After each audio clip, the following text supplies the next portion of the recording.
Hello and welcome to another episode of Belpod, a podcast dedicated to Belarusian football. This week we'll start by previewing the Super Cup clash between Varte Borisov and Shakhtar Soligorsk, as well as the first legs of the Cup quarter-finals. After that we'll move on to discuss the opening round of fixtures and Krumkachi's appeal to UEFA after Team 16 is finally confirmed, before Isloch fans Jonny and Ben join Dan to give their views on their adopted club's past, present and future. We'll round off with news on how we'd like you to get involved in our forthcoming hour-long preview of the new season. Hello and welcome to the latest of our bi-weekly ruminations on the Belarusian football scene. I don't know about you, John, but I'm very excited this week. Fixtures released, less than a month to go till the season starts. What did you notice about the fixtures that made you excited too? It's great, isn't it, Liam, to be on the cusp of a new season after months of writing about transfers and friendly games. It was really interesting to see the card. The standout fixture in the first weekend, of course, is Kuchuk against Puntus in Minsk, a game that's really going to, I think, have a bearing on the destination of the title at the end of the season. So we're straight into it. I do remember last year that Puntus went to play Dinamo Minsk with a very conservative lineup and he lost 2-0. So I think maybe he'll take something from that and maybe be a bit more attacking this time. Certainly we can't rely on Kuchuk to be attacking. So that'll be an interesting game to watch. I think a couple of other interesting games as well. Gomel, newly promoted, travel to Ruch in Brest. It'll be interesting to see how two new teams line up. And Dinamo Brest, much reshaped, travel to Bobruisk to take on Sputnik Rechica, who are playing at the Spartak Stadium, Belshina's ground, for the first few games of the season. So those are the games I'll look out for in the first weekend. Are you much the same, or is there any others you're keeping an eye on? I was interested by your description, John, as Rook as a new team. I think many would describe us as the artist formerly known as Dinamo Brest. But yes, they are a new team, and they have got a few players obviously left over from last season. No, I mean, to me, those are the standout games, undoubtedly. Interesting as well that we are going to see Team 16 in action at last. That particular debate had to be settled, I suppose, before they announced the fixtures, although nothing surprises me anymore about Belarus. But yes, we now know that Smorgon appear to be Team 16 forevermore, but Krumkachi are not very happy about it. Well, indeed. And I think we knew actually for 2 to 3 weeks, bar the shouting, that Smorgon were going to be elevated, and waiting for that to be confirmed as like watching an amateur conjurer do a really obvious card trick. I think Krumkachi are rightly furious. Oleg Dulub has come out very strongly in the papers this week to say that he can't wait to see what the UEFA authorities have to say about it.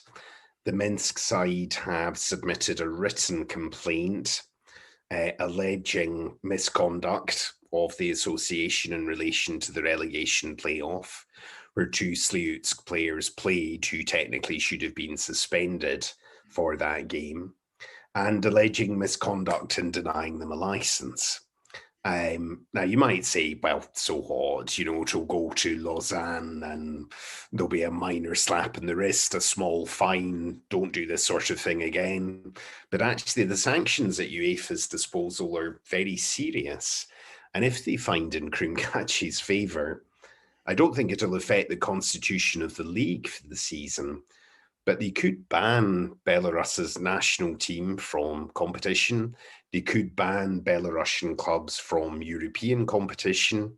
They could issue an unlimited fine in a game that's already short of money, or they could oblige the association to change its leadership completely.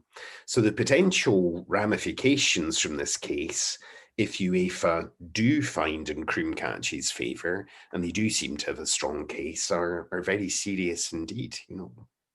I do hope that if that is the case, and we can't rule it out, as you say, that there isn't some sort of backlash against Krumkachi on the basis of that, because they're perfectly entitled to ask the question of UEFA, do you think this is fair? And I think we don't think it is fair. And so ultimately, I do hope that if there are some fairly serious sanctions handed out, that there isn't the sense of, well, Cruncatcher brought this upon us and the other clubs are annoyed. And, there's some sort of political gain to be made by saying you can't watch your team in World Cup 2022 and it's all Cruncatcher's fault. That would be really sad, wouldn't it? It would be sad and it's deeply unpleasant, but it's a self-inflicted wound. There was no need for this in football in terms, of course, we all know the political reasons why this has happened and we don't need to go into those again. It will damage Smorgon as well. Smorgon were a team few people had heard of really last year unless you paid attention to the Pershaya Liga. And they're now fielding an inadequate team at a higher level with only 2 or 3 players really with a lot of top league experience, and they're going to be cannon fodder. So there's a lot of bad feeling about their opportunism in some quarters, I think. And it doesn't make the league look good to have a lame duck propping up the table rather in the manner of Smolovici towards the end of last season, So we promise no more politics, at least for this week. But the only reason why we don't want to talk about politics anymore is because, I don't know when you listen to this, but you might only be 4 more sleeps away from the first real match in the Belarusian season. And I have to say, when I say real match, my feelings towards Super Cups usually are entirely ambivalent. I have no interest in watching the Community Shield in this country. I don't think I've ever watched the European Super Cup or the Spanish Super Cup, which is another league that I follow a lot. But this one we're watching, John, aren't we? We're pretty excited about this one. Definitely. And you're only sleeping 4 times between now and next Tuesday. So that's how excited you are. But I think it's going to be a really interesting game. There's so many micro dramas here, Stashovic coming up against his old teammates. Bata having their first competitive fixture under the control of Vitaly Zhukovsky. 2 teams who did fly abroad in defiance of the government's rules and had varying results over that time. Bata have made an interesting signing this week. Boy Kavasev, who's left the burning shambles that is Tambov and signed for them. He's a very good defensive midfielder, and I think he'll add significantly to their squad. But all things being equal, Liam, I think we'd have to make Shakhtar favourites, wouldn't we? I mean, really, the squad's so strong. It's just a question of whether Grigorchuk's got all these new players tuned up and accustomed to one another in their trip to Dubai. It's interesting, isn't it? They went hard in terms of fixtures, didn't they? If you looked at their lineup of pre-season friendlies, it was against teams that we know come from much stronger leagues, and we know probably they're further along in their pre-season preparation. So it's an interesting tactic, maybe, as if to see how good their squad really was. And then obviously they're safe, aren't they, to a certain extent, because if they lose all those games, well, it's a building process, etc., etc.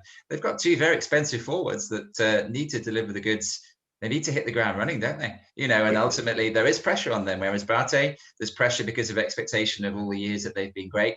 But I see them as you do, as the underdogs, and I just think they've got not much to lose here and a lot to gain, because if they beat Soligorsk in this game, I think people start to think, wow, maybe Bate are not quite the 5th place team that some seem to see them as. I'm not going to live that down, am I? I'm getting roasted on Twitter about that prediction, and I'd stand by it. A Gubbin squad full of old Ben and untried youngsters from Diddy teams like Energetic. So I think Bata, you're right to be serious. Bata will see this as a great opportunity. They've nothing to lose. And if they do get one over on Shakhtar somehow, it will be a massive psychological blow before the season has even started. I do wonder about Grigorchuk and almost having too many options to choose from.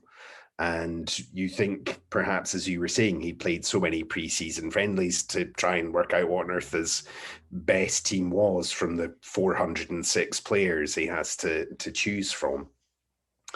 He did have some good results as their pre-season picked up, although their last couple of games were against real Diddy teams, Dubai City and an Uzbek age group team. So I don't know how much he learned from that.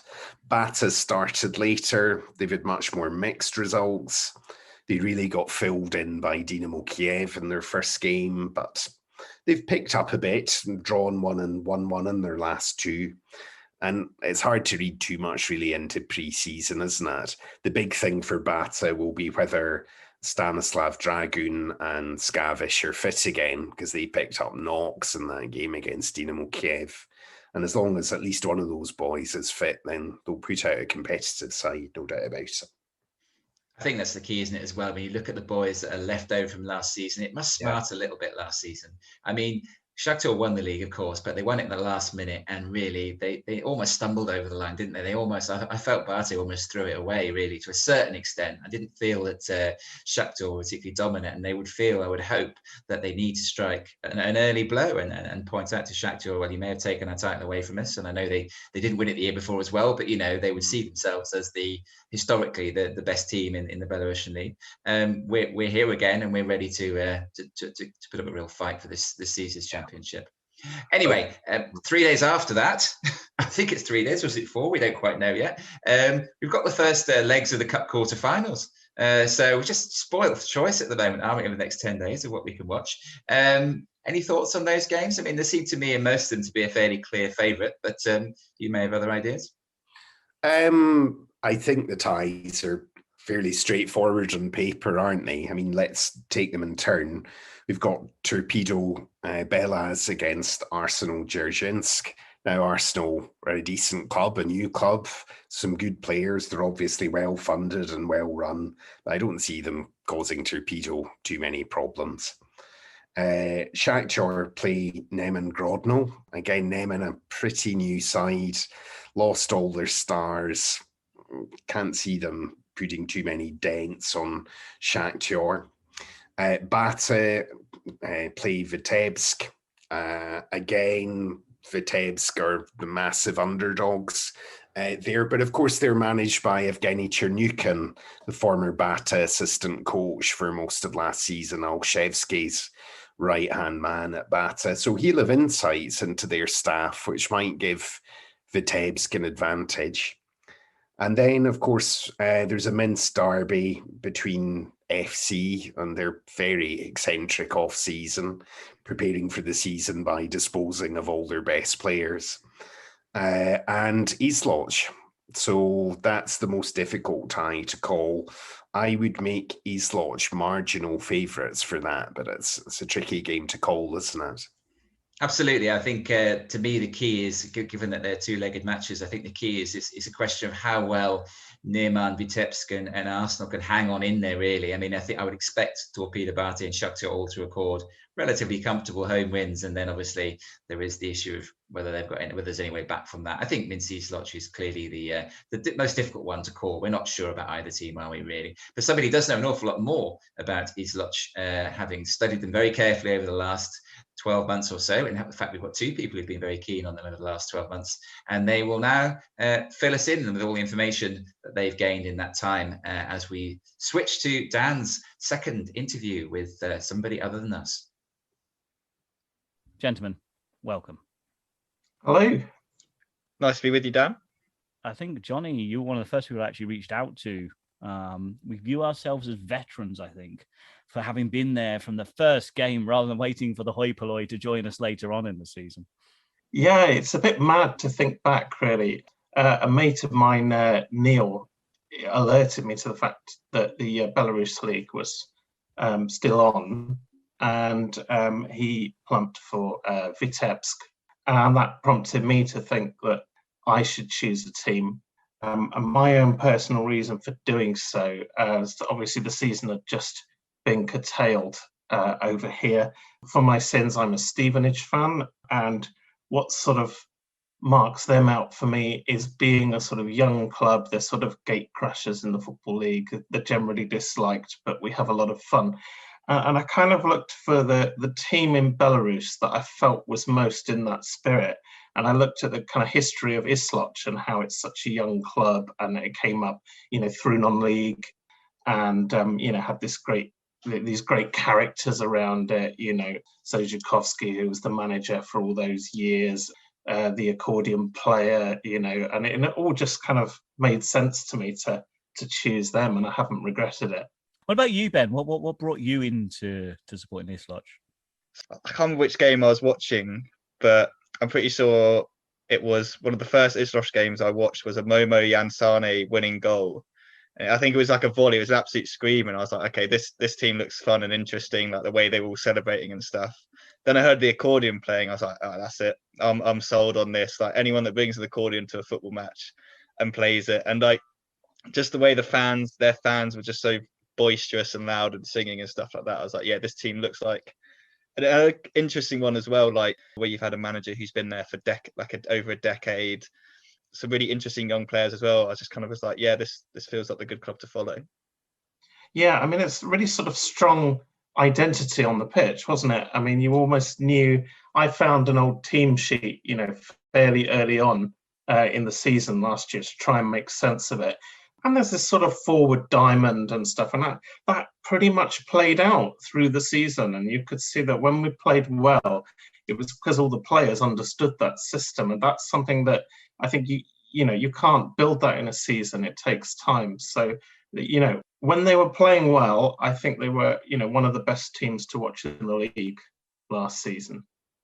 Okay, so let's talk a little bit about last season. Had its ups and downs for Isloch. Would either of you be willing to just give me a quick 60-second review of how it went? How did the journey go? I think up and down is kind of the best way to describe it. We went on a really, really good run kind of midway through the season where Momo Yansane was scoring goals. Makash was scoring quite a few goals as well. He had those two up front playing really well. Godfrey Stephen at left wing back was absolutely fantastic. He kind of continued that throughout the season. I thought he was probably our best player. Komarovsky was scoring every single week. He was putting in ridiculously good corners as well.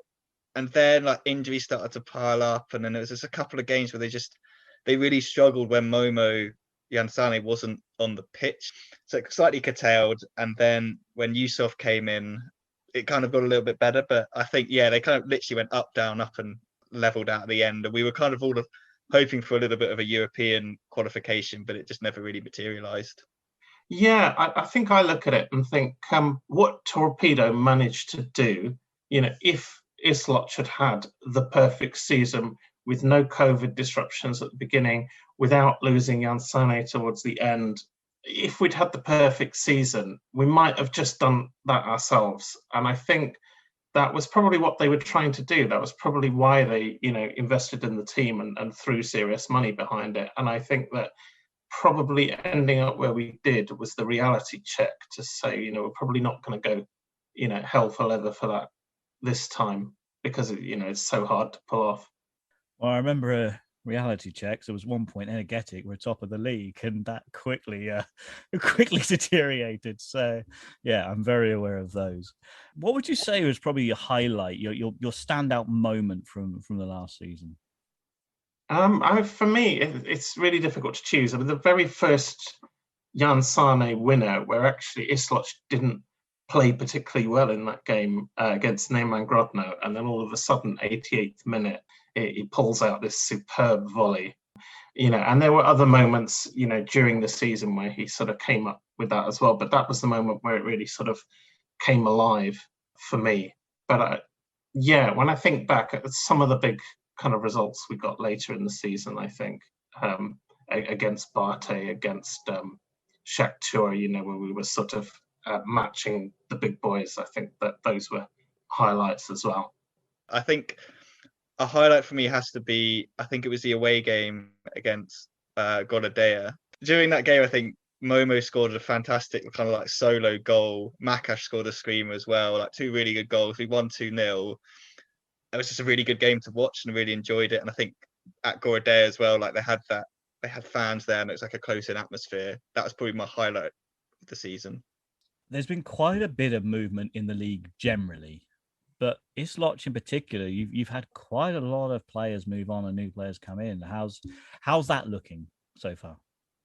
Yeah, I mean, it obviously relates an awful lot two things really. One is obviously Zhukovsky moving on, and I think the whole kind of Isloch project being rescoped. It's being rescoped as more of a sort of local club. It's more emphasis on sort of youth development, so the new training facilities, and then eventually a new stadium, which is not going to be in Minsk itself. It's going to be, in one of the satellite towns of Minsk. And I think that, so that rescoping is obviously affecting how the playing side is viewed. And obviously, we knew Jan Sane was going to move on. We knew Godfrey Stephen was going to move on. But some of these others that we've lost, I mean, Makas to, I think, Lithuania, was it? Janusz retiring when, I think we could have got another season out of him. He was brilliant last season.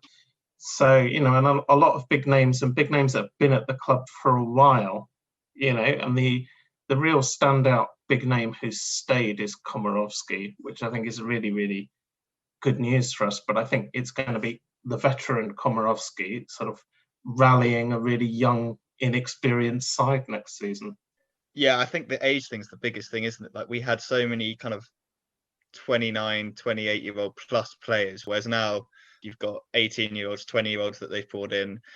You're kind of veteran players. You've got a Komarovsky, as you said, Johnny, and then you've got Pankratov they brought in as a keeper because they needed to bring in a keeper after Katovic left.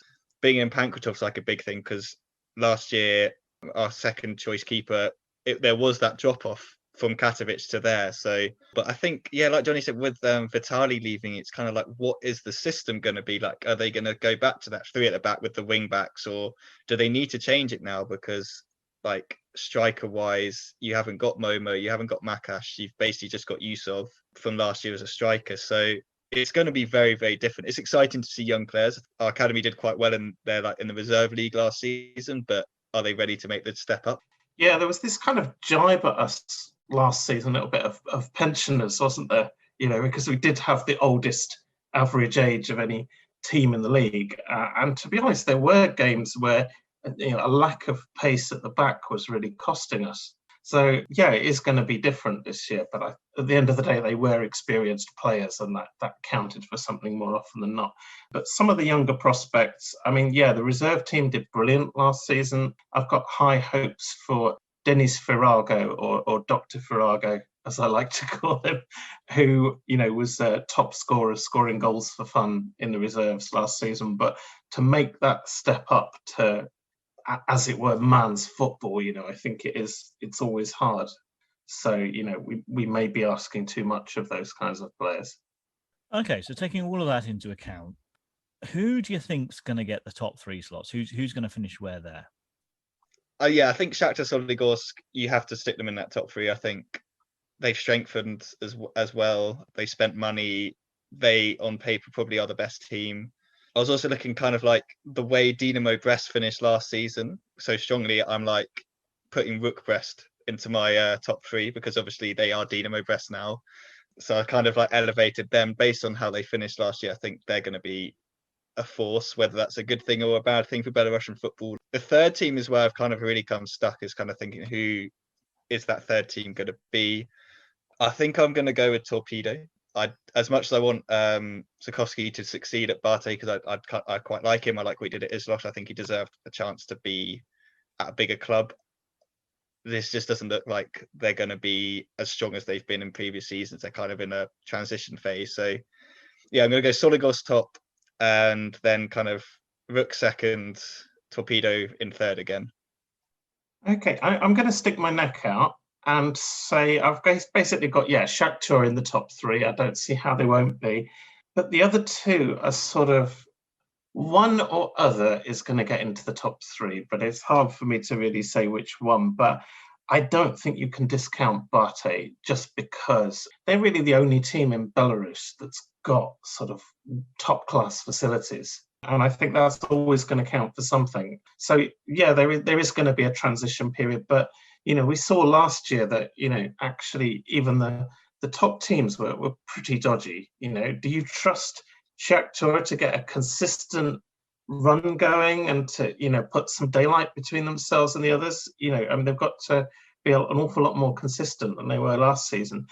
I also think another team that's due a good season is Dynamo Minsk. They are the sleeping giants. They were the only Belarusian top flight club in the Soviet times. And, I think that they've, made some astute signings. So I've got Shakhtar, Bate and Dynamo Minsk. But, I realise that's quite a gamble. Moving more specifically to Isloch, then, where do you think they are going to finish? And I appreciate there is a bit of uncertainty there with the new players coming in and a lot of uncertainty with where the players are going for other clubs. But where do you think is most likely that Isloch will finish? I'll be happy with mid-table again, I think. It is all down to those young guys, really, isn't it? Like, what can they make the step up? We also, I guess we saw last year that there's quite a few in-season transfers and players move around quite a bit. So I think if it is going slightly badly, they could probably pick up a couple of players here and there that they may need to pick up. But last year they picked up Nivaldo to replace Mobe Yansane, and that was like, I'm sure there's a very good like equivalent you could think of, like going to bar car and ending up with a skateboard instead. Like it was never going to be the same sort of player.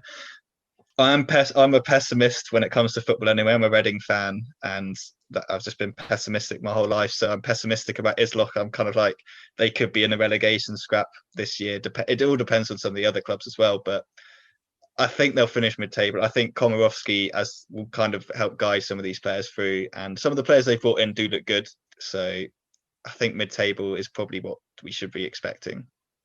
Yeah, I mean, I suppose, when the money was first pulled from the sort of first team playing side, I suppose I was thinking, we're going to end up like a Slavia, aren't we?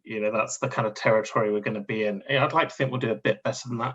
And a lot of it's going to depend on Artyom Radkov, because he obviously, I mean, he's young, actually. He's younger than Zhukovsky. He's only 35.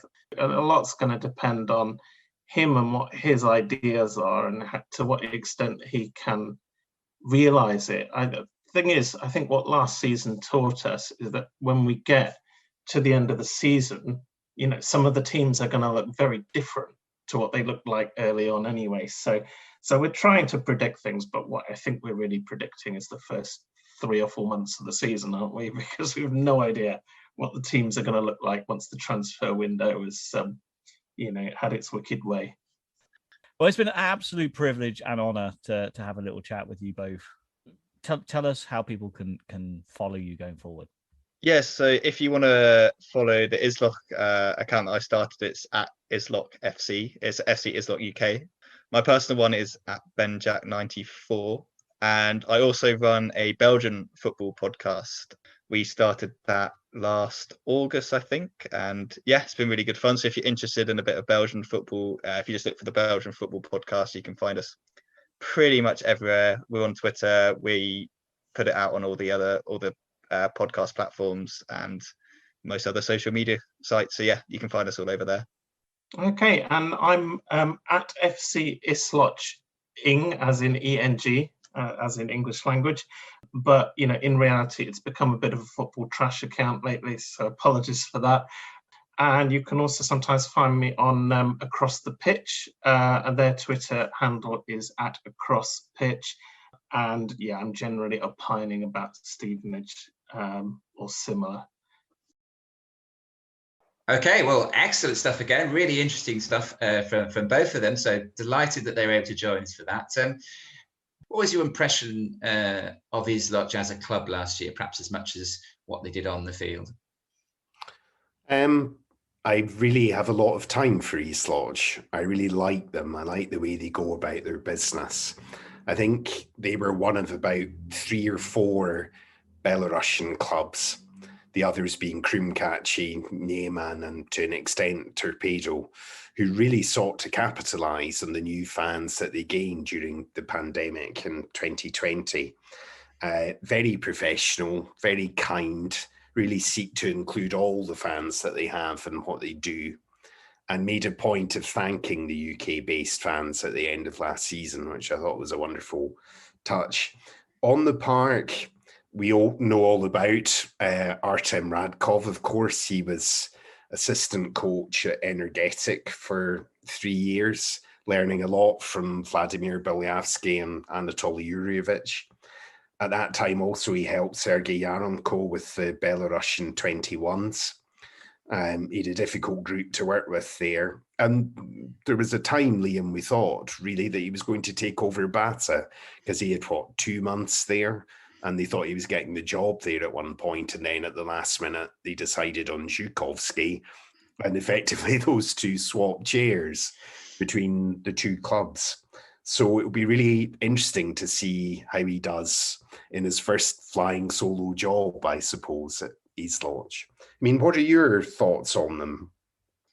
It's a really difficult one to call, isn't it, really? I mean, as both of the Isloch fans pointed out to us, they have lost a lot of good players, and that's obviously going to be a worry. And I think that probably there's clearly financial constraints at play there, and it's a different model, isn't it? They've picked Radkov on the basis that he's obviously done a similar job at Energetic, brought through some young players and molded them into an effective unit. But it's a big call, isn't it? Because Radkov was working as one of the triumvirate, at least, at Energetic, and now he's the top man. So he served his apprenticeship, the boy with the white cap, as we used to know him, before we worked out who he was. And now he's got to show he can do it, on a bigger stage with more responsibility. And I'm not sure. I mean, I certainly think mid-table is the most likely outcome for them, but I can see why both Jonny and Ben were a little bit concerned that they might begin to head towards the bottom end. And let's hope if that is the case, as you say, my impressions of them is that it's a fantastic club. There was certainly that,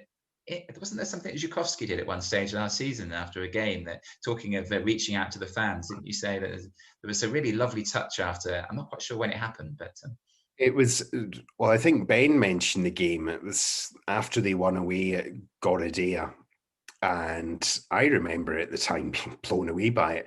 Zhukovsky recorded a YouTube video basically inviting all the new fans from the United Kingdom and Australia to visit and saying, please come, we're waiting for you to come. We hope you'll like it here and you'll enjoy seeing a few games with us on your holiday. And they really made an effort to reach out to the new support that they had after what was an important win for them at that time. They'd just come out of a slightly sticky spell in that game and won convincingly at Gorodea. I thought the boys were a wee bit pessimistic about their prospects, though. I don't think they're a team of kids. They do have good experience in there, as well as the youngsters that they're prioritising. They mentioned Boris Pankratov in goal, who's a bit of a Belarusian league legend associated mostly with Sliutsk. And they've got Vitaly's brothers, Ruslan and Dmitry. And if they're half the player that Vitaly is, then Ruslan I saw quite a bit of at Krumkache last year, and he looked a really, really good midfielder. So I don't think they should be so pessimistic. I can see Isloch finishing 7th, 8th without too much trouble this season, How many Lisakovic brothers are there out there playing football, playing their trade as professional footballers? That's 3, isn't it, altogether? Are there any more? They're obviously a remarkable family. But yeah, I think Ruslan's 18, Dimitri's 21, and was playing futsal for a while. He had a background as a youth in the professional game and dropped out for a bit, but now he's come back to Isloch, maybe to keep an eye on his brother. So. Right, so by the time we next speak to you, we will be absolutely on the eve of the new season, and so we've got some plans about that, haven't we, really, John, as to how we want to build up to it. Really, we're promising you an extra 20 minutes or so of us in that particular episode, but it won't be just another 20 minutes of us warbling on. We've got some other plans for it, haven't we, John? Well, yeah, I'm going to put up a Google form, I think, in our Twitter account. So all our listeners and Twitter followers who'd like to participate can send in their predictions as to where everyone's going to finish. Just send us 1 to 16. And I think you and I, Liam, are going to have a really good going over our predictions for the league in the next episode. So we're going to be an hour-long special and maybe look at the fixtures in a little bit more detail and look at the final squads. And I think it'll be really good to have the listeners' views on that And before the programme, I'll also scour the portals as best I can and try and pull in the views of the Kadaseviches and Taturs. So we've got the experts on the ground to think about as well. Interestingly, Kadasevich this week says he thought Dynamo Minsk might have a chance. He's not so convinced by Shakhtar this season, although I think he's a bit of a bee in his bonnet about the money Shakhtar have thrown around. I don't think that sits well with him. So that's quite interesting. So we've got, if we have the views of the listeners, our views, and the views of the experts who live and work in Belarusian football day in, day out over there, then I think that could be an interesting discussion. I hope very much you'll be able to join us for that. I hope you've enjoyed this latest instalment, and please do keep in touch with us in any way that you see fit to do so. And we'll see you again soon. Cheerio. See you later.